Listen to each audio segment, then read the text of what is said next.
with optimism, I walked to the food concourse and found the teenage girl who had cleared my table. When I asked about my bag, she pointed to the manager, a short and talkative man, who had locked my carry-on in a closet.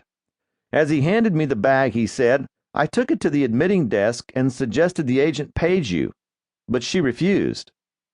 Curious about this, I returned to the club and asked the agent why she hadn't kept my bag and paged me. She said, "Well, because there are 100 other men with your name in the club." While I hadn't counted, I suspected no more than 100 men, women, and children were in the club as we spoke. And unless there was a national meeting for people with the same name, I'm sure there were not 100 men named Bill Perkins in the club at that moment. But since I've always found the agents and service team at the Admirals Club to be gracious and helpful, I decided not to jerk her chain too hard. But I did have 2 questions for her. How many of the 100 men named Bill Perkins do you think are missing their carry-on? Before she could respond, I asked a follow-up question.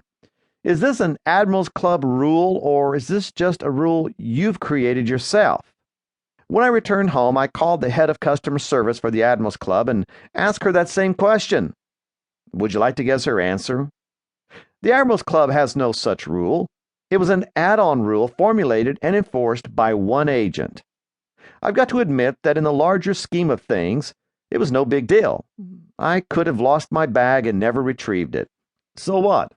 Or I could have flown to a distant destination without my clothes and toiletries. Such a loss would have been nothing more than a short-term expense and inconvenience. But some of the extra-biblical rules, listen to me and hear add-on rules, written and enforced by religious leaders and groups, can cost you much more. They can cost you the vitality of a growing and dynamic friendship with God. Why? Because they flow from a religious culture that insists you keep add-on rules in order to grow spiritually.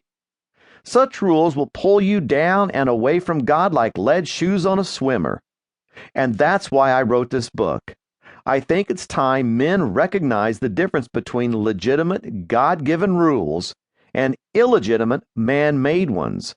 We must draw a distinction between the moral law of God that Jesus reinforced and the add-on rules that he resisted. Rules which the Apostle Peter condemned when the sect of the Pharisees demanded that Gentile believers be circumcised and obey the law of Moses. Peter asked the same question we must ask. Why are you now trying to out-God God, loading these new believers down with rules that crushed our ancestors and crushed us too? Acts 15:10.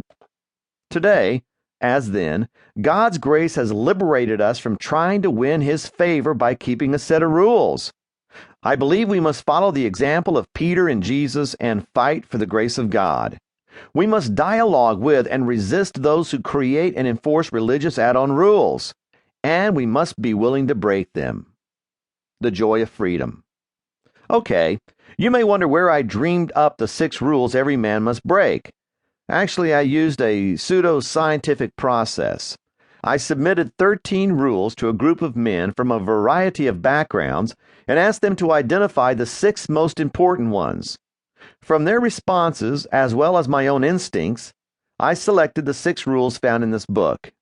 In case you think I'm going to give you 6 rules to replace those you should break, I'm not. This book isn't about a new set of rules, but about the cultivation of a friendship with Jesus Christ. He alone changes us, not a set of rules. And yes, I can honestly say I have achieved the lofty standards set by this book about as well as I walk on water and refrain from profanity when I smash my thumb with a hammer. Choosing a friendship with God rather than a life of rules and regulations is a lifelong process. But I promise you this. If you read this book and seek to apply what you learn, you'll discover a freedom that will surprise you with joy. Yesterday, I took my son's dog, a Chihuahua named El Nino, whom we call Mr. Neeners, for a walk along the shore of the Willamette River. Yeah, I know. What man would admit that his son owns a Chihuahua and he takes it for a walk?